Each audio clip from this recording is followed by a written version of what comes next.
हाँ बच्चों, logical math science के चैनल में आपका स्वागत है। हम लोग संख्या पद्धति वाले चैप्टर में पढ़ रहे हैं। इसमें क्वेश्चन है, 2 अंकों की एक अभाज्य संख्या के साथ यदि 18 जोड़ दिया जाए तो हमें उत्क्रमित अंकों वाली एक अन्य अभाज्य संख्या मिलती है। 18 जोड़ने पर अंकों के स्थान बदल जाएंगे और जो संख्या बनेगी वो अभाज्य रहेगी। तो जैसे 2 अंकों की अभाज्य संख्या पहली क्या है? पहली जो है, अगर हम 11 लेते हैं, 11 में अंकों का स्थान बदलने कोई मतलब नहीं रहेगा, तो हम 13 लें। माना संख्या बराबर 13, ठीक। अब इसमें 18 जोड़ दें तो उत्क्रमित अंकों को बदल के अभाज्य संख्या मिलती है। 18 जोड़ने पर संख्या बराबर, अदला बदली करो, 13 है तो 31 हो गई, ठीक। तो कह रहा है कि ऐसी कितनी संख्याएं संभव हैं। अब हम 13 के बाद क्या अभाज्य संख्या ले लें? 17। यदि 17, तो अंकों का स्थान बदलने पर कितना हो जाएगा? 71, ठीक। 71 भाज्य है कि अभाज्य है? 71 अभाज्य है। अब इसके बाद 19 ले लें, ये 91 बनेगी। 13 सते 91, ये कट जा रही है, ये नहीं हो पाई। इसके बाद 23 ले लें, 23 उत्क्रमित करेंगे, अंकों को बदलेंगे तो 32 बनेगी। 8 चौक 32। इस तरीके से अब हम 23 के बाद 24, 25, 26, 27, 28, 29 लेते हैं तो क्या हुआ? 92 बना। 46 गुना 92, ये भी गई, ये भी गई। इसके बाद 31, ठीक। तो 31 और 13 में हो ही रहा है भाई, चाहे 13 लें तो 31 मिलेगी, 31 लें तो 13 मिलेगी। तो आगे जो है कितना भी करते जाएं, 31 के बाद 32, 33, 34, 35, 36, 37 अगर लें तो क्या होगा? 73, ठीक। अब जो है 73 क्या हुई? अभाज्य संख्या 73 हो रही है 18 जोड़ने पर, ठीक। तो क्या 18 जोड़ने पर 37 में 73 होगी? ये होगी नहीं 18 जोड़ने पर, ठीक। तो कुल मिलाकर के इसमें जो है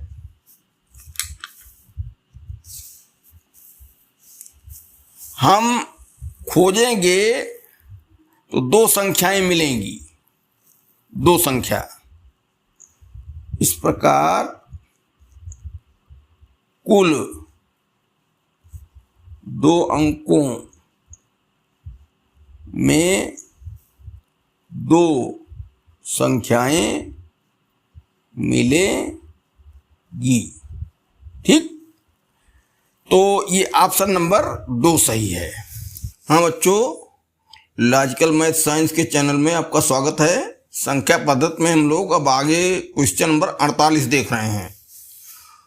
2 अंकों की एक संख्या में इकाई के स्थान पर जो अंक है, दहाई के स्थान पर अंक के दुगुना से 1 कम है। कहने मतलब कि इकाई वाला जो अंक है वो दहाई के स्थान पर जो अंक है उसके दुगुना से 1 कम है। यदि इकाई और दहाई के स्थान पर अंकों को आपस में बदल दिया जाए, इकाई का दहाई पर, दहाई का इकाई पर कर दिया जाए, तो नई और मूल संख्या के बीच अंतर मूल संख्या से 20 कम है। नई और पुरानी या मूल संख्या के बीच जो अंतर है, अर्थात नई संख्या में से मूल संख्या को घटाया जाए, जो अंतर आता है वो मूल संख्या से 20 कम है। मूल संख्या के बराबर भी हो सकता था, लेकिन यहाँ 20 कम है, 10 कम हो सकता है, कुछ कम हो सकता है, तो मूल संख्या है। तो माना मूल संख्या बराबर 10x प्लस वाई। एक बात इसमें ये जानो, अगर हम संख्या लिख दिए, इकाई दहाई का अंक यहाँ नहीं लिखे, तो भी 10 का जो गुणा है वो दहाई का अंक माना जाएगा, जो अकेले है 1 का गुणा जिसमें है वो इकाई का अंक माना जाएगा। तो बिना कहे इस संख्या में देखो x दहाई पर है और y इकाई पर है, इसका मतलब दहाई का अंक x माना जाएगा, इकाई का अंक y माना जाएगा। इतना स्टार्ट किया करो। अब कह रहे हैं क्या, इकाई के स्थान पर अंक, इकाई के स्थान पर अंक क्या है y, दहाई के स्थान पर अंक के दुगना से, दहाई के स्थान पर है अंक x के दुगना से 1 कम है।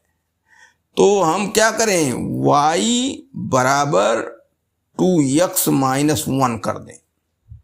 भाई ये इकाई का अंक दहाई के अंक के दुगने से कम है, दुगने के बराबर नहीं है, तो ये दुगना हुआ और 1 कम है, 2 कम होता 2 घटाते, 3 कम होता 3 घटाते, ये समीकरण 1 बन गया। ये काम का समीकरण बहुत है। फिर कह रहा है कि यदि इकाई और दहाई के स्थान आपस में बदल दिया जाए, यदि अंकों का स्थान बदला जाए, ठीक, तो संख्या क्या हो जाएगी, संख्या बराबर 10y धन x।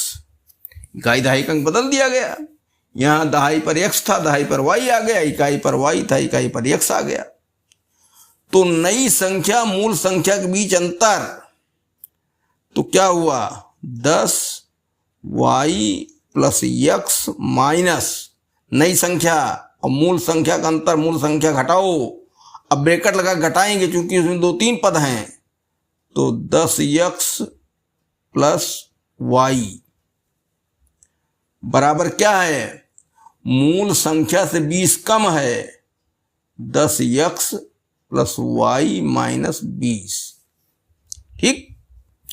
अब ब्रैकेट खोलो, इसी को हल करो, इसी में सब काम है। 10y धन x माइनस 10x और माइनस y बराबर 10x प्लस y माइनस 20।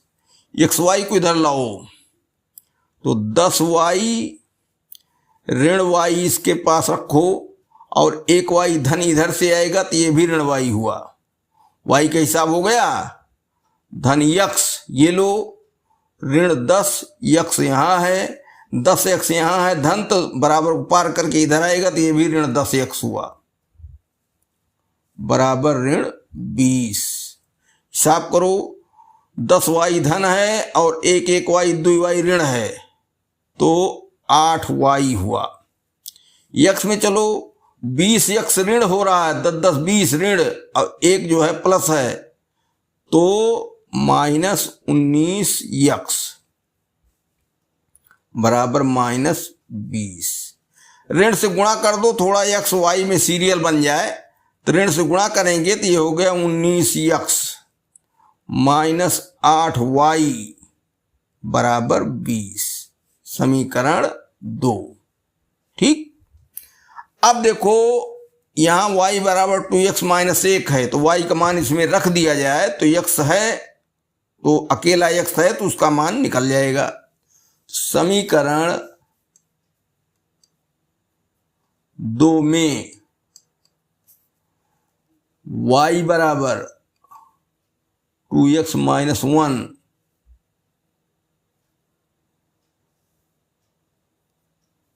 रखने पर अरे भाई मान रखने पर, तो जहां y है 2x माइनस 1 रख दिया जाए, 19x माइनस 8 और y ग्राफ क्या रहेगा 2x माइनस 1 बराबर 20। सब x से x में हो गया, 19x माइनस 8 दुनाई 16x और माइनस माइनस प्लस प्लस 8 बराबर 20। तो यहां हो गया 3x, अब 19x plus 16x minus 3x और 8 उधर ले जाओ, 20 माइनस 8 बराबर 12, तो 3x बराबर 12, तो x बराबर 4। ठीक, x का मान आ गया, दाई वाले अंक का मान आ गया 4। अब इसी समीकरण 1 में x का मान रखा जाए, समीकरण 1 में x बराबर 4। ठीक, तो y बराबर 2x है तो 2 गुणे 4 माइनस 1, 4 दुनाई 8 माइनस 1 बराबर 7। इसलिए संख्या, अब x और y दोनों के मान आ गए, तो मूल संख्या ही पूछा है, मूल संख्या क्या है, मूल संख्या यही है ना, तो 10 गुणे 4 धन y का मान आ गया 7, तो 10 चौक 40 धन 7 बराबर 47। ठीक, इस तरीके से मूल संख्या हो गई 47। तो मूल संख्या बराबर 47। ऑप्शन नंबर ए सही है, ऑप्शन नंबर ए सही है। बस इतना सा काम था, एक बार में नहीं समझ में आएगा, 2 बार पक्षांतर करना, चिन्ह बदलना, यही सब जानते रहो, बाकी हल हो जाएगा। क्वेश्चन अगला है 49। 3 अंकों वाली एक संख्या में सैकड़े के स्थान वाला अंक इकाई के स्थान वाले अंक का दुगुना है। 3 अंक की संख्या हो गई है, सैकड़े तक पहुंच रहे हैं, और उसके सभी अंकों का योगफल 18 है। तीनों अंकों का योगफल 18, सभी मतलब तीनों अंक। यदि उसके अंकों को उलट दिया जाए, वो संख्या 396 कम हो जाती है। पहले जो संख्या मूल संख्या थी, अंकों को पलट देने पर वो 396 कम हो जाती है। तदनुसार उस संख्या के सैकड़े वाले अंक और दहाई वाले अंक का अंतर कितना है। इसमें सीधी इस बात है कि अंकों को सबको ज्ञात करना पड़ेगा, इसके बाद चाहे अंकों का अंतर निकाल दो, चाहे मूल संख्या बना दो, सब काम सिमट के थोड़ा सा रह जाएगा। तो 3 अंकों वाली संख्या पहले मानी जाए।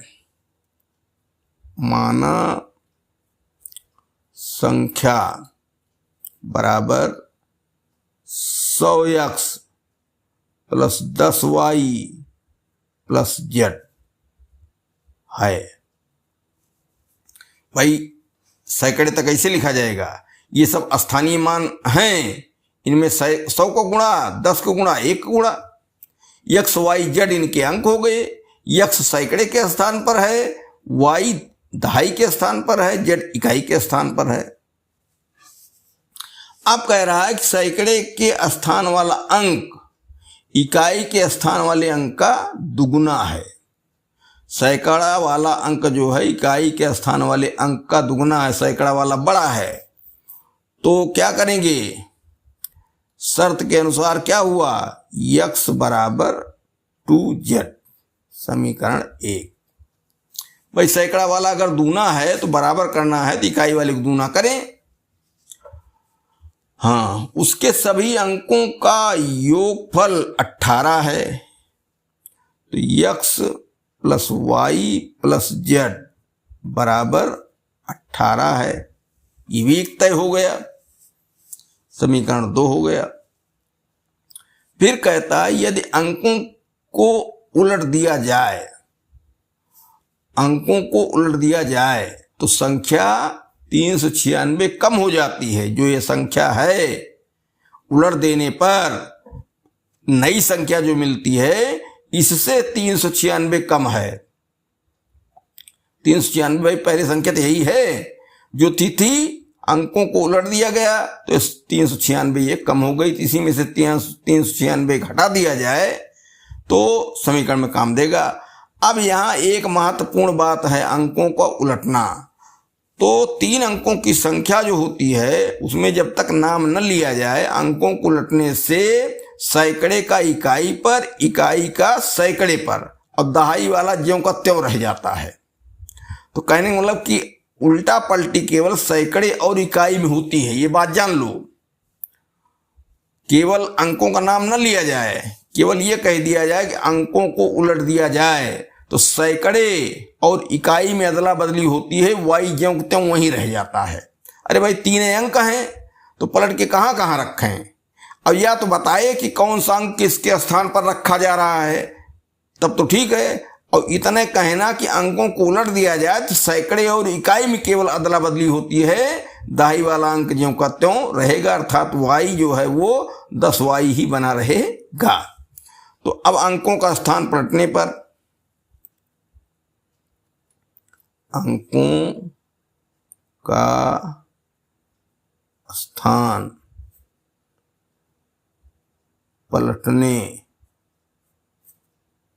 पर संख्या बराबर क्या हो जाएगी, 100 z धन 10 y धन x। ठीक। और ये क्या है, वो संख्या 396 कम हो जाती है। ठीक, ये छोटी हो जाती है। इसका मतलब क्या हो कि जो मूल संख्या है उसमें से इसको घटावें बराबर क्या, पहले से वो संख्या 396 कम हो जाती है। ये संख्या 396 कम है किससे, पहली संख्या से ना। जब अंकों के स्थान नहीं बदले थे तो 10 100x plus 10 y plus z minus 100z plus 10 y plus x बराबर 396। और ये कह रहा है कि वो संख्या 396 कम हो जाती है तो पहली वाली संख्या में से इसको घटा दें, 396 आना चाहिए। तो 100x plus 10y plus z minus 100z minus 10y minus x बराबर 396। 10y प्लस माइनस है कट गया। अब देखो 100x धन है, 1x ऋण है तो 99x बचा। z में 100z है माइनस प्लस 1z है तो माइनस 99z बचा बराबर 396।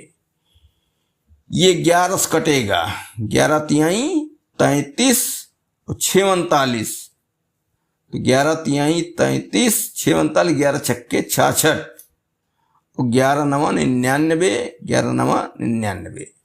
9 से फिर कटा, 9 चौक 36, 1 1 और 4 तो x माइनस z बराबर 4, समीकरण 3। ठीक, समझ रहे हो ना। अब 1 2 3, 1 में x बराबर 2z है तो यहां क्या करें, x के स्थान पर 2z रख दें तो x बराबर 2z रखने पर, क्योंकि हमारे पास ऑलरेडी मान हैं तो 2z माइनस z बराबर 4 तो 1z बचा, z बराबर 4, z का मान आ गया। अब इस z का मान यक्स में, यक्स के लिए तो 2z बराबर यक्स है, तो 2z बराबर यक्स, तो 2 गुणे 4 बराबर यक्स बराबर 8। तो z का मान आ गया, यक्स का मान आ गया। तीनों का योग 18 है, तो यक्स का मान 8 धन z का मान 4 बराबर 18, तो 8 4 12, तो 12 प्लस y बराबर 18, तो y बराबर 18 में से 12 जाए घट जाएगा 6। ठीक, अब क्या सैकड़ा अंक, सैकड़ा अंक कौन है? यक्स। दहाई अंक बराबर दहाई कौन है? y, तो y का मान आया 6, और इकाई अंक बराबर 4। क्या पूछा है? सैकड़े के अंक और दहाई के अंक में अंतर। सैकड़ा